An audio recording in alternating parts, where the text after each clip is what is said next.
Retire होने के बाद हिमालय जाने का दावा करने वाले राजीव कुमार हर प्रेस कॉन्फ्रेंस में शेरो शायरी के साथ नजर आने वाले राजीव कुमार, जिनके ऊपर इस वक्त पे गिरफ्तारी की तलवार भी लटकने लगी है, ऐसा लोग कह रहे हैं। क्या वो देश छोड़कर भाग गए हैं? क्या वो किसी यूरोपियन देश की नागरिकता ले चुके हैं? क्या वो राजीव कुमार उस वक्त पे जब कर्नाटक की सरकार और विधि आयोग कार्रवाई करने के लिए कमर कस चुका है, तब कर्नाटक की पुलिस की पहुंच से बहुत दूर कहीं राहत की सांस ले रहे हैं? और ऐसा क्या इसलिए क्योंकि राजीव कुमार को पता था कि उनके कुर्सी पर रहते जिस तरीके के गड़बड़ झाले हुए हैं, वो तमाम गड़बड़ झाले आज नहीं तो कल सामने आ जाएंगे, और जब सामने आएंगे तो फिर राजीव कुमार बच नहीं पाएंगे, इसलिए वो देश छोड़कर भाग गए क्या? ये सवाल आज उठने लगे हैं क्योंकि ये दावा एक ऐसे नेता का है जो संघ के बैकग्राउंड से आता है, लंबे समय तक भारतीय जनता पार्टी का साथी रहा है। आज की तारीख में जरूर वो विपक्ष में है, लेकिन उसका दावा ये कि वो राजीव कुमार से मिलने गया था और राजीव कुमार देश में नहीं है। कौन है वो नेता, और राजीव कुमार के देश छोड़कर भाग जाने की ये जो बात है, इसके बाद किस तरीके का हड़कंप मचा है या और किस तरीके का हड़कंप मचेगा, सारी बातें जरा विस्तार से करेंगे। नमस्कार, मैं स्वप्निल और आप मुद्दा देख रहे हैं।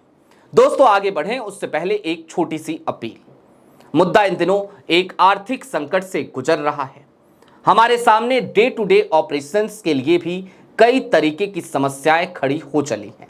ऐसा इसलिए भी क्योंकि हमारा मेन बैंक अकाउंट लंबे समय से फ्रीज चल रहा है और 2.5 साल पुराना चैनल 3 स्ट्राइक्स आने की वजह से हमसे छीना जा चुका है। लिहाजा यदि आप सक्षम हो और यदि आप चाहें तो मुद्दा जैसी बेबाक आवाज को समर्थन देने के लिए, उसका साथ देने के लिए हमारी छोटी छोटी आर्थिक मदद कर सकते हैं। इसके लिए आप स्क्रीन पर दिख रहे क्यूआर कोड या फिर के नीचे दिख रहे यूपीआई नंबर का इस्तेमाल करें, ताकि आर्थिक संकट के इस काल में मुद्दा की आवाज लगातार आप तक पहुंचती रहे। अब आगे बढ़ते हैं। सबसे पहले तो यही समझने की कोशिश करते हैं कि राजीव कुमार के समय में हुए गड़बड़ घोटाले आज किस तरीके से एक एक करके बाहर आ रहे हैं। राजीव कुमार ही तो मुख्य चुनाव आयुक्त की कुर्सी पर आसीन थे उस वक्त पे जब 2024 का लोकसभा चुनाव हुआ था, या फिर कि जब महाराष्ट्र के चुनाव हुए, या फिर कि जब हरियाणा के चुनाव हुए। और इन तमाम चुनावों के मद्देनजर आपको अच्छे से याद होगा कि हालिया दिनों में राहुल गांधी ने जो प्रेस कॉन्फ्रेंस करी 7 अगस्त की तारीख में, उसमें महादेवपुरा की सीट का जो जिक्र किया, उस जिक्र से किस तरीके से बहुत सारे सवाल चुनाव आयोग के ऊपर खड़े हो गए। चुनाव आयोग रंगे हाथों पकड़ा गया। बिहार की एसआईआर ड्राफ्ट रोल में भी वो गड़बड़ियां हैं, ये बात सही है, लेकिन उस वक्त की जो गड़बड़ियां थी, जो धांधली थी, वो राजीव कुमार के जमाने की थी।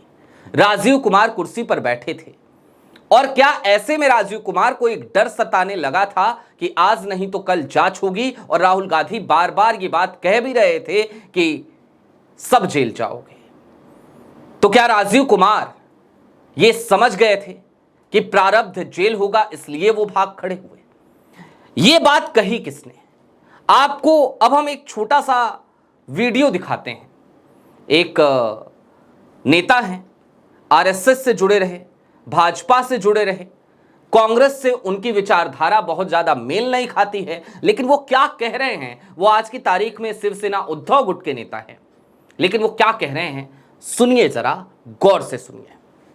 प्रजातंत्र को बचाने के लिए एक बड़े जन आंदोलन की जरूरत है, और दूध का दूध और पानी का पानी हो जाए, ऐसा तो ये बोलता ही नहीं इलेक्शन कमीशन। ये तो कहाँ का इलेक्शन कमीशन है? वो आदमी भी गायब है। वो जब उस वक्त शेरो शायरी मारता था, इलेक्शन कमिश्नर था, वो शेषन की औलाद थी वो, जो शेरो शायरी मारती थी। अभी फरार है वो फरार है, वो देश छोड़ के भाग गया, मुझे मालूम पड़ा। तो बड़े बड़े बड़े देश में गड़बड़ घोटाला डाला। आप दादा क्या कह रहे हैं कि राजीव कुमार देश छोड़ के चले गए? नहीं, वो 6 महीने पहले ही भाग गया। वो 6 महीने वो माल्टा में या कहीं तो भी लिया है उसने नागरिकत्व। राजीव कुमार। हाँ, वो कहाँ है वो? सुना आपने, किशोर तिवारी नाम है इनका। और किशोर तिवारी खुले तौर पर यह कहते हुए नजर आए कि जनाब राजीव कुमार भारत में है ही नहीं, वो किसी यूरोपियन देश में है, माल्टा जैसे किसी देश में है, और वहां की उन्होंने नागरिकता ले ली है और वो 6 महीने पहले ही देश छोड़कर भाग चुके हैं। अब यदि राजीव कुमार भाग चुके हैं तो फिर वाकई में ये समझने की जरूरत हम सबको आन पड़ी है कि भारत का लोकतंत्र किस दिशा में जा रहा है और राजीव कुमार उसे किस दिशा में लेकर गए हैं। हालांकि राजीव कुमार वही राजीव कुमार हैं जो रिटायरमेंट के बाद कह रहे थे कि हमें हिमालय जाना है, हम तो हिमालय चले जाएंगे, तपस्या करेंगे। लेकिन राजीव कुमार हिमालय जाने के बजाय किसी यूरोपीय देश में चले गए, ये बात बेहद चौंकाती है। और यदि वो विदेशी देश में किसी चले गए हैं तो फिर सवाल यह भी कि अब तो कर्नाटक की पुलिस की पहुंच से बहुत दूर हो चले हैं राजीव कुमार, बहुत दूर। विजय माल्या, नीरव मोदी, मेहुल चौकसी, इन सबकी फहरिस्त में शामिल हो गए हैं, ललित मोदी जैसों की फहरिस्त में शामिल हो गए हैं। अब यहां पर थोड़ी देर के लिए और ठहरिए। राजीव कुमार के आयोग से लेकर ज्ञानेश कुमार के आयोग तक एक बेसिक डिफरेंस और भी है। राजीव कुमार का आयोग डरता भी था क्योंकि राजीव कुमार भी डरते थे। राजीव कुमार का आयोग डरता था गलदोदई, थिथरई, बेहयाई, बेशर्मी करने में। ये ज्ञानेश कुमार का आयोग है, ये बड़ी अजीब तरीके से, बड़ी बेशर्मी, बड़ी बेहयाई के साथ फैक्ट चेक करता है। बात अलग है कि मिसलीडिंग बताते हुए किसी भी आरोप को ये खुद पूरे देश को मिसलीड कर रहा होता है।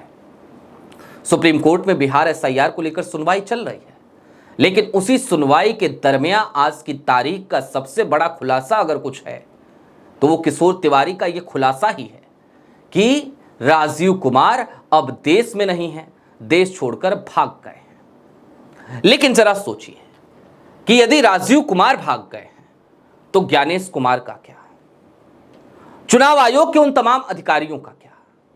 यदि राजीव कुमार वाकई में भाग गए हैं तो क्या ये एक सवालिया निशान पूरे तंत्र पे नहीं है, पूरे सिस्टम पे नहीं है? 48 सीटों की जांच इंडिया अलायंस अब संयुक्त रूप से करने जा रही है। 48 सीटों की वोटर लिस्ट का एनालिसिस वो करेगी और देखेगी वहां पे क्या क्या फर्जीवाड़ा पाया गया है। लेकिन इन तमाम फर्जीवाड़ों के जनक देश में नहीं है। अब इसके बाद भी, इतने बड़े खुलासे के बाद भी अगर किशोर तिवारी गलत कह रहे हैं तो उनके ऊपर कार्रवाई होनी चाहिए, और गलत नहीं कह रहे हैं तो राजीव कुमार को सामने आना चाहिए। हालांकि पूर्व उपराष्ट्रपति जगदीप धनखड़ जब लापता हैं, उनको लेकर चिंताएं जताई जा रही हैं, तो राजीव कुमार किस खेत की मूली हैं, ये भी एक सवाल है। बहरहाल अभी के लिए दीजिए इजाजत। चलते चलते फिर वही अपील, चैनल पे नए हो तो सब्सक्राइब करते हुए जाइएगा, सक्षम हो तो छोटी छोटी मदद मुद्दा की जरूर कीजिएगा। आपके स्क्रीन पर क्यूआर कोड है, नीचे यूपीआई का नंबर है। फिलवक्त मुद्दा को आपके सहयोग की सख्त आवश्यकता है। शुक्रिया।